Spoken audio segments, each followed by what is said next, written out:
Ako, ang message ko sa kanila is, yung katulad sa amin, di ba, 3 years married, magpo-4, tapos may 2 kids, 2 beautiful children kami. Ano lang, pag feeling mo pagod ka na, magpahinga ka, sit down and yun lang, i-feel mo lang yung nararamdaman mo na, kasi pag minsan, pag dinideny mo ba yung sarili mo na, hindi, okay lang yan, kaya ko pa, ganyan. Yung sa palagi mong dinideny na gano'n na, hindi, okay lang, ganyan. Hindi mo na mamalayan na bigla ka na lang magbe-breakdown. Tapos ayun na bigla ka na lang sasabog. Kasi parang inipon mo lahat yung nararamdaman mo.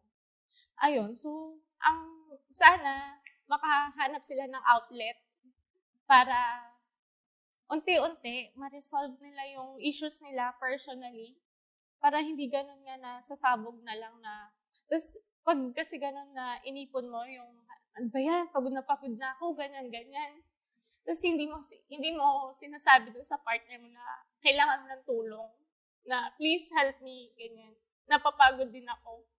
Ayun, magiging dahilan yun ng away sa pamilya ng issue, ganun. So sana, don't be scared na humingi ng tulong kasi lahat naman tayo kailangan ng tulong.